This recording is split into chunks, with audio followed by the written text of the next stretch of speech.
Now think about this logically.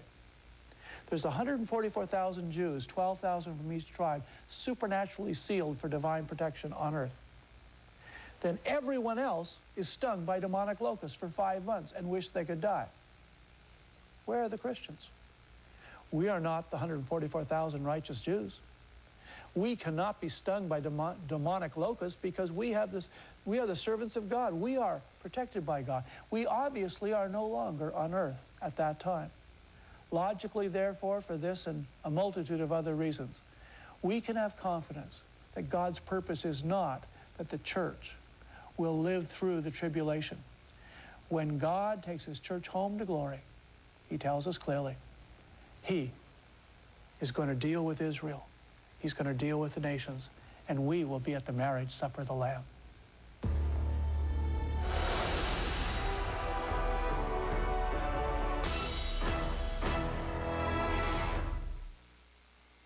Of all the topics I teach, the topic of the timing of the rapture arouses more questions and occasionally even animosity.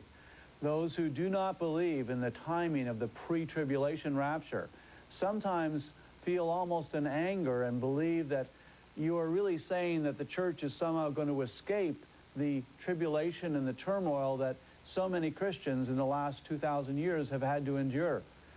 But that is a misunderstanding. Jesus Christ does not promise the church an escape from tribulation. In fact, as anyone who studies history and current events knows, that the church is under tremendous tribulation today. People are being crucified in various countries around the world because they're Christians. And so it is quite possible, if God tarries, that the church will endure tribulation. But the question is this: will we endure the great tribulation in that 7-year period of the wrath of God? And here we're going to find that the answer is no. Among the questions that I have received regarding the timing of the rapture, one of my favorites is, what is the real meaning of the expression, the falling away, that is found in 2 Thessalonians 2, verse 3? Let me just read that to you. Let no man deceive you by any means, for that day shall not come, and he's talking about the Antichrist, except there come a falling away first, and that man of sin be revealed, the son of perdition, who opposes and exalts himself above all that is called God, or that is worshipped, so that he is God, sitteth in the temple of God, showing himself that he is God. Hear this verse at first glance, reading the King James Version and many others, seems to say that there's going to be a great apostasy, a falling away prior to the time of the Antichrist appearing. But that is not what it actually says. The Greek word that is translated in the King James, apostasia, translated as falling away, and has been translated so by some others, is not the only possible translation. In fact, it is not even the most natural translation. Theologians and Bible scholars have looked at this word apostasia, that is translated falling away in our King James Version, and have discovered that in every one of the English versions of the Bible, from about Wycliffe all the way up until 2 years before the King James Bible, without fail, 9 different versions translated that as departure away first. So let me just read it as the early translations read it. Let no man deceive you by any means, for that day shall not come, except there come a departure away first, and then the man of sin be revealed. What that would be saying is, there's going to be a departure away of a group of people. Well, that sounds a lot like the rapture to me. Remember this, the people at Thessalonica have been taught by Paul about the rapture. They've now been confused about the rapture, and now he's trying to straighten them out. Now, when he says departure away first, he uses the Greek article for the. He's referring to a departure that they know about.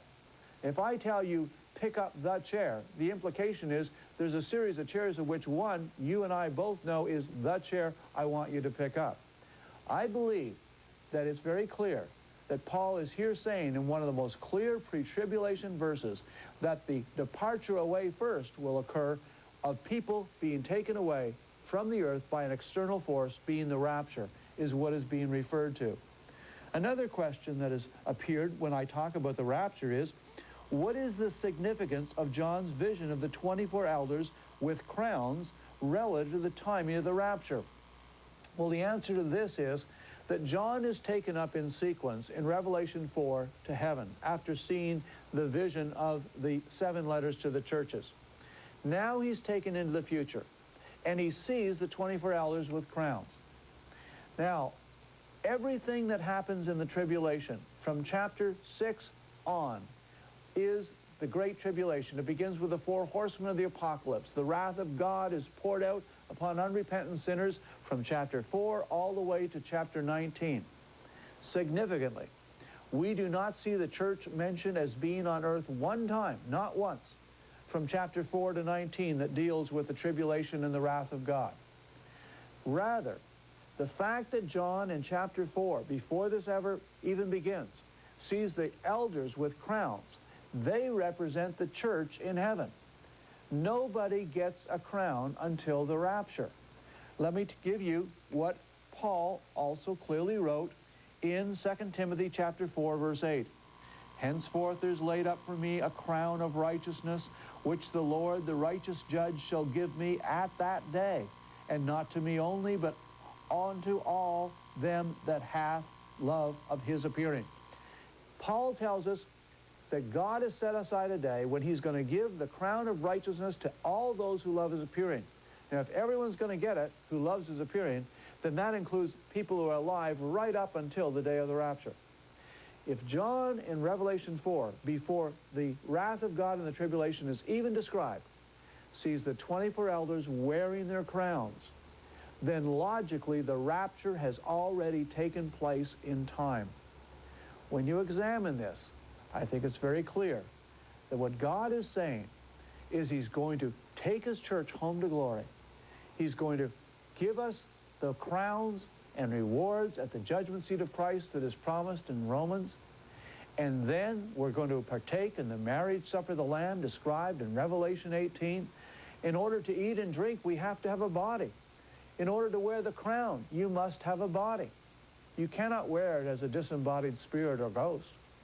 And so the rapture must already have taken place for us to be judged and receive crowns and to eat and drink at the marriage supper. The very next chapter, 19, John describes the church with Jesus Christ riding white horses from heaven, wearing robes of white, representing the righteousness of the saints, descending to earth to witness Christ's victory over the Antichrist in the battle of Armageddon. The sequence is clear, my friend. Jesus Christ is going to rapture his church home to glory, and then we will return with him 7 or so years later to this earth.